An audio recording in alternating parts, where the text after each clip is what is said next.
Hi friends, welcome back to మనస recipes. ఈరోజు video వచ్చేసి అచ్చం బయట షాప్లో కొన్నట్టుగా ఇంట్లోనే ఈజీగా ప్రిపేర్ చేసుకునే ఇడ్లీ రవ్వ.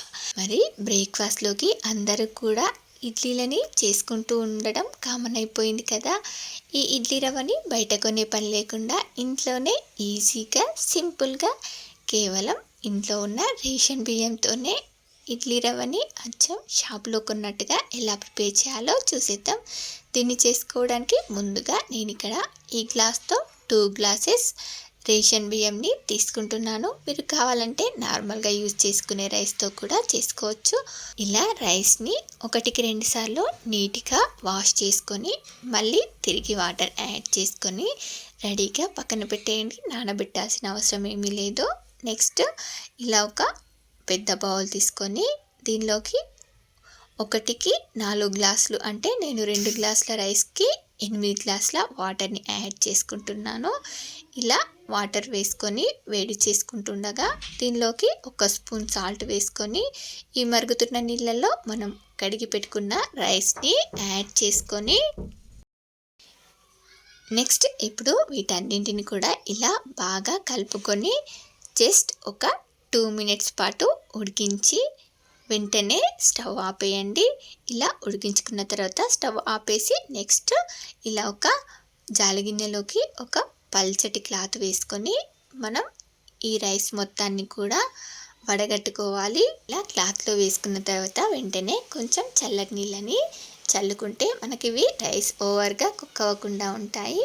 ఇప్పుడు వీటిని ఇలా మూటగట్టి పెట్టామంటే వాటర్ మొత్తం అడిచిపోతాయి. ఇలా వాటర్ అడిచిపోయాక ఒక క్లాత్ పై వేసి ఇలా బాగా ఆరబెట్టుకోవాలి.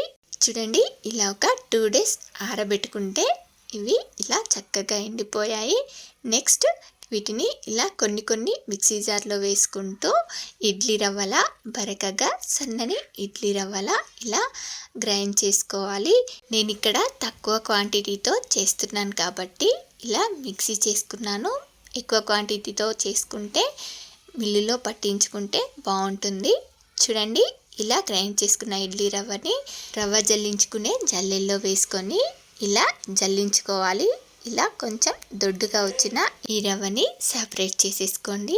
చూడండి, ఇలా మనకు ఇలా సన్నని ఇడ్లీ రవ్వల అచ్చం బయట షాప్లో కొన్నట్టుగా భలే బాగుంటుంది. రెగ్యులర్గా ఇడ్లీలు ప్రిపేర్ చేసుకునేవారు ఇలా ఇంట్లోనే హెల్దీగా ప్రిపేర్ చేసుకోండి. చూడండి, ఈ రవ్వని మళ్ళీ ఒకసారి మిక్సీ జార్లో వేసుకొని ఇలా గ్రైండ్ చేసుకొని తీసేసుకోవడమే. మనకి ఇలా చాలా హెల్దీగా ఇంట్లోనే సింపుల్గా ఇడ్లీ రవ్వని ప్రిపేర్ చేసుకోవచ్చు. రెగ్యులర్గా ఇడ్లీలు చేసుకునేవారైతే ఇలా ఇంట్లోనే ఒకసారి ట్రై చేసి చూడండి. సింపుల్గా రేషన్ బియ్యంతోనే ఇడ్లీ రవ్వ రెడీ అయిపోతుంది.